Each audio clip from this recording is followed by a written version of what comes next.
Welcome everybody to Extreme Off-Road Silly Builds, and today we're dealing with the 2018 Funco Motorsports F9.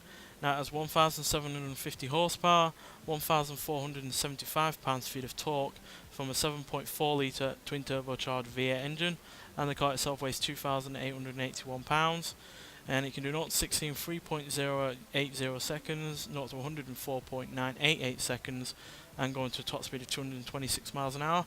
It's been given all-wheel drive and had off-road tyres and off-road suspension from standard. So yeah, this hasn't been upgraded in any way in terms of the horsepower or the torque or engine or anything like that, because that's all standard.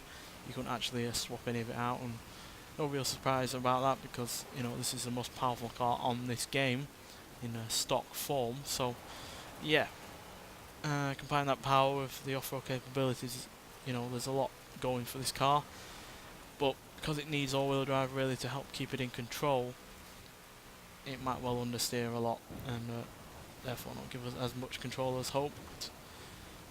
But where it matters with high speeds and you know, quick cornering, it should hopefully help it. So yeah, there weren't that many upgrades outside of adding the all-wheel drive to it that it could do. Can only really widen the tyres, to be honest.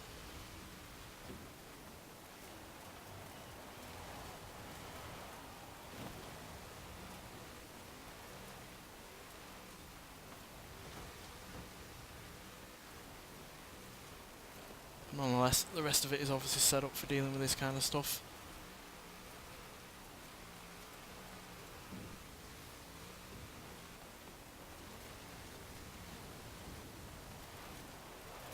Now, the only real other vehicles to compare this against are the Ariel Nomad and Can-Am Maverick.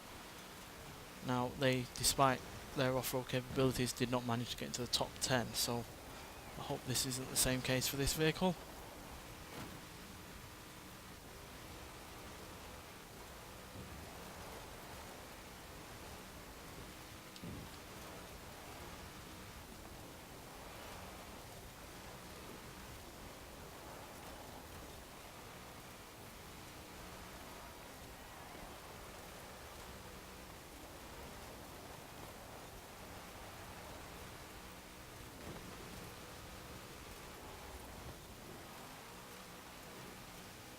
And here we go.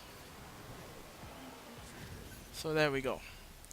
Don't think that's going to be enough to get into the top 10 though, at 2 minutes 9 seconds .923.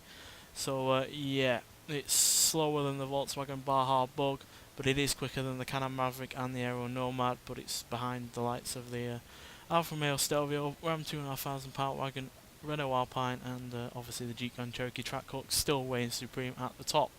So yeah, I think mainly probably because of the all-wheel drive and the fact that it's got a lot of power to deal with hindered it a little bit. The all-wheel drive obviously incurs some understeer, and all that power, even if it was going just through the rear wheels, would have made for quite a hairy vehicle to try out. So yeah, this is one of those vehicles that unfortunately would need a lot of practice to get a pretty quick time out of it, if I'm honest. So yeah, but it's still, you know, not a hugely bad time, and it's still the best of the you know, the kind of buggy kind of vehicles.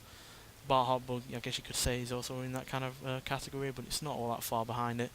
And yeah, considering that Volkswagen Baja Bug was really rather controllable, especially for a car that had more power than it had standard, is yeah, something that had this going against it, to be honest, because yeah, nearly 2,000 horsepower with off-road capabilities and dealing with off-road elements is asking quite a lot, to be honest, especially out of me, which, you know, I'm far from the best driver on this game. Nonetheless, thanks for watching, and I'll see you in the next one. Bye.